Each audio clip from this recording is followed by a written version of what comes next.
Hello, my name is Alan Stevens. I will be one of two possible finance professors in your program. I have a PhD from the University of Utah in finance and econometric methods. I've taught at the University of Arizona, Brigham Young University, may I be forgiven, and Utah State University for the last 28, 29 years. I've also run my own consulting company in litigation consulting and have worked with my friend and mentor who was a professor here for many years in that same area.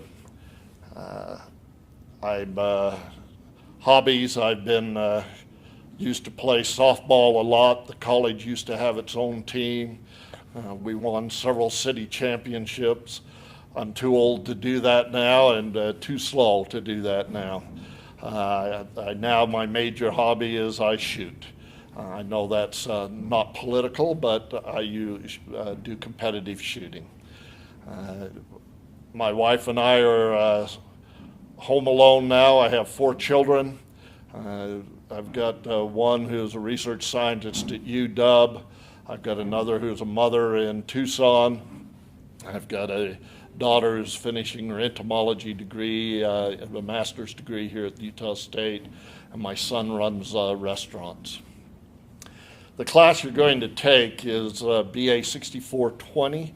It's the classic case course in finance, but it's a little bit different than you might see, and partly because of what I do or my experiences in finance, both in consulting and in observing businesses for a long period of time. There are kind of 2 basic themes, maybe 3 basic themes in the class. The first one deals with the importance of the ethics in finance. For many years, my friend and mentor, Paul Randall, used to come into my office after the first day in class and sit down and say, "Well, Stevens, I lied to him again." "Oh, why is that?" "Well, I talked to him about agency theory and that the only thing that a manager should do is maximize shareholder wealth." Being a young faculty member, trained that way, I thought, well, what's the matter with that? Now that I'm older, I find that he was absolutely right, that the idea of maximizing shareholder wealth is the only parameter for a firm, in my opinion, is absolutely wrong. And I present a case for that. A lot of it is based and was solidified about 8 years ago by an article by Sumatra Ghoshal on how bad management theories are destroying management practice. And he really attacked my own field, economics and finance, where the idea of agency theory and maximizing shareholder wealth was the only parameter. And he makes the argument that we ignore important aspects of the firm, and as a result of what we've taught for 40 years, we get this top-down command and control, I'm always right attitude among business leaders. It's interesting to note that last year, one of the people he attacked, Michael Porter of Five Forces Claim, has come out and said, "Me culpa. I don't believe a lot of what I was writing in the past." Interesting article in Harvard Business Review. You will get a chance to read that article. The second thing we talk about is that growth requires assets, assets require financing. One of the things many firms get themselves in trouble with is trying to grow too fast. Not only firms, but public institutions, government, all sort of institutions forget that growth comes with a cost. And that cost is you've got to have assets, and assets require financing.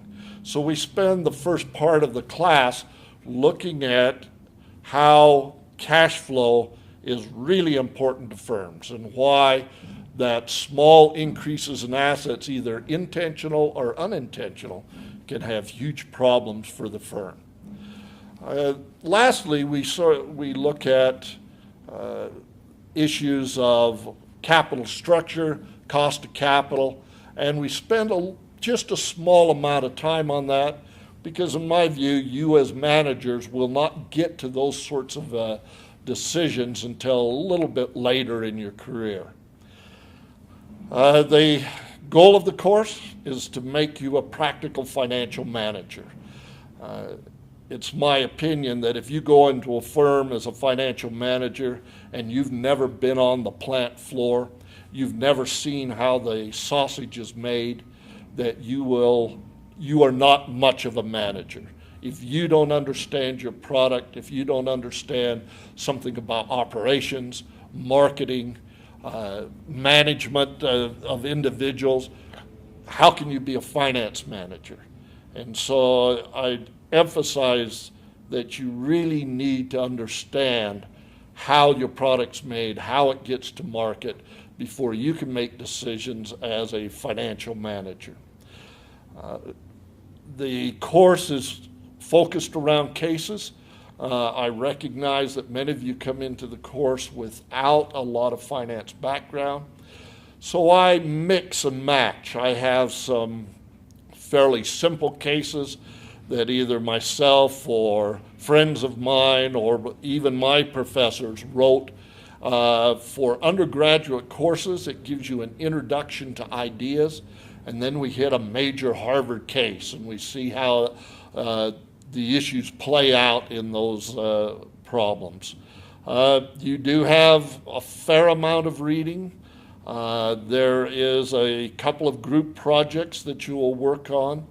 I often have the first midterm is a group project where you're trying to analyze a firm that's facing some significant growth issues.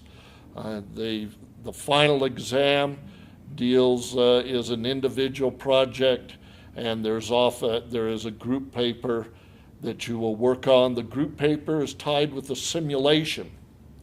The simulation comes out of systems thinking, which is my research area, and it gives you a surprise on what's important for a firm. You will do a full financial analysis. You'll come up with the classic ideas in finance, and then we'll find out why your analysis was wrong. Hope you enjoy this sort of a class. If not, Jason is teaching the other class, and you can enjoy his.